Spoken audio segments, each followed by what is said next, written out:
Hey Fox, hello and welcome to this YouTube channel. In this video, I'm gonna teach you how to fix the program can start because MSVCP140.dll is missing from your computer in Windows 11. So without any further ado, let's get started. The very first step that you need to do is you need to bring up any of the browser that is present or available in your computer. In my case, I'll be going with the Google Chrome browser. So here at the bottom search bar, you need to type for the browser that you want to use with and navigate to it and click on open to continue.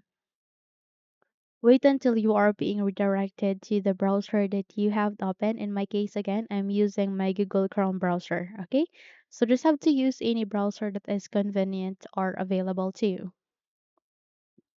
Once you're here at the browser that you have just opened, navigate to the description box below. You can see there a link which is being attached. You just have to copy to it, Control C to copy. And once you have copied it, navigate here at the Windows search bar and press Control V keys. And the moment you have pasted it, click on enter and wait until you are being redirected to the result.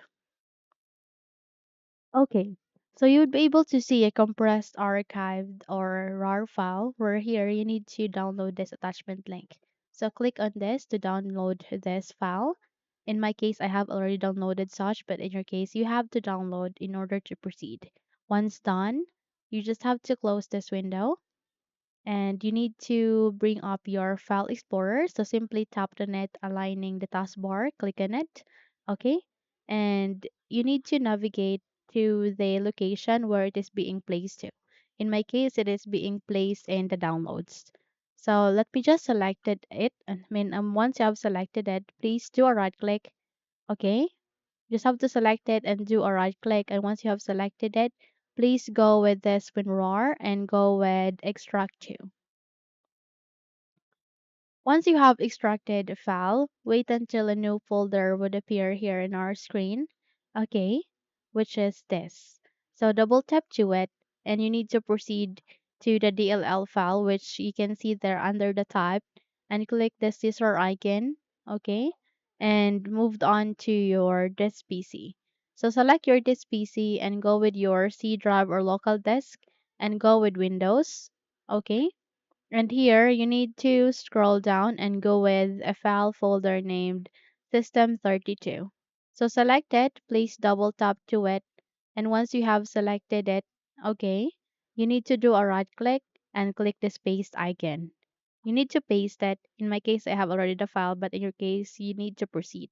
Once done, navigate to the second file folder. So click on your Windows at the upper center of the screen. And this time you need to look for syswall3064. So double tap to it once again. And here in this area, please do a right click. Okay. And you need to copy again the file that you want to copy. Okay. So double tap to it, go with the DLL file, click on the scissor icon, navigate to your C drive, go with Windows, double tap to it, and under the Windows, scroll down, please. Go with Syswell64. Please do a right click and go with the spaced icon. In my case, I have already the file, but in your case, you have to proceed. Once done, close all of the windows and navigate to the start icon, and this is the time that you need to restart your computer. Now you might wonder why we need to restart the computer. We need to restart your computer in order to make any changes, in order to apply on the actions that we have just performed in this video. Okay, so that's it. If you think this video helped you a lot, then don't forget to subscribe, hit the like button as well as the bell icon to be updated for more tutorials like this. Thank you for watching this video and have a good day.